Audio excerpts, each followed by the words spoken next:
Welcome back. Floods have interrupted schooling in KwaZulu-Natal. Over 240 schools have been damaged in the province. Several of them have been forced to close. Let's get the details from Basic Education spokesperson Elijah Mhlanga. Thank you so much for your time, Elijah. We do appreciate it. Perhaps just give us a roundabout figure of how many schools have been damaged due to the floods KwaZulu-Natal is experiencing at the moment.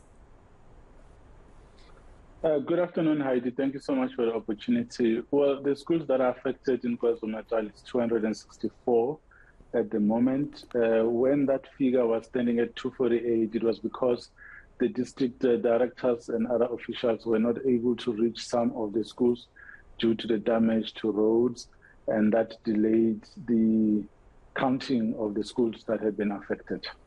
Maybe just speak to us the kind of damage that you are seeing at these schools. Is it serious damage or is it damage that can be repaired as quickly as possible to continue with teaching and learning at these various schools?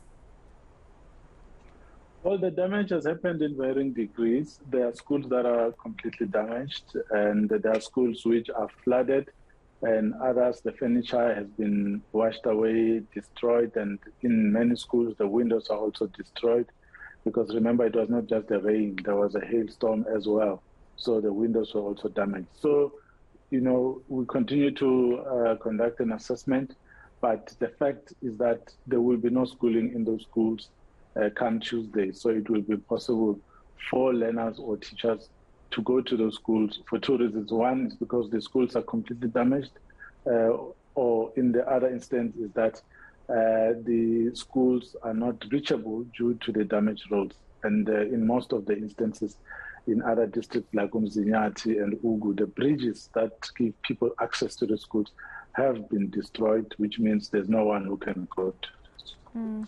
It might be difficult for you to answer this, Elijah, but I'm going to try and get an answer from you.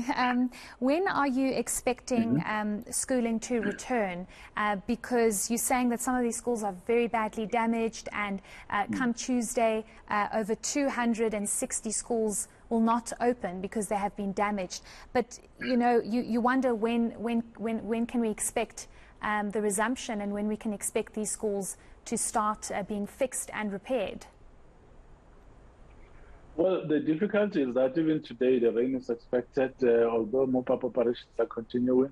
There's rain which could disrupt the cleanup effort, but also the work that our colleagues are doing to go to those schools to check the extent of the damage. But we meet every day. The minister, the MEC in the province, together with top management, are meeting every day. We are assessing the situation and looking at options. There are short-term urgent actions that need to be taken, but there are also long-term actions. We are looking at Tuesday. So in today's meeting, we are going to get statistics and see how many children are affected in which areas and what can be done. In some cases, it could mean that you relocate the school, because if a school has been isolated due to the destruction that has happened to the roads, it means that school cannot be used because you can't get to it, even though it is in a good condition, it has survived the flooding. So it's a complex situation where innovation will be required, but our officials are working around the clock. There's no Easter holiday for anyone in KZN, and particularly those in education, because in our accounting, it looks like education is the hardest hit. If you look at the number of schools that are affected and the number of learners that are going to be affected, including, of course, all the other programs that are offered by the Department of Education, from school nutrition program to learner transport.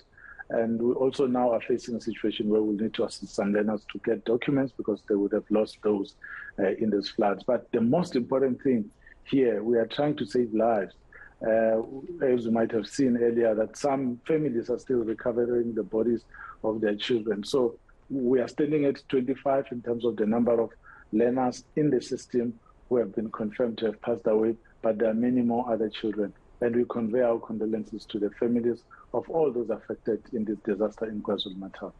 Truly so devastating. Just very quickly, Elijah, you might not have the answer, but do you know the cost that is going to come with trying to repair these over 260 schools?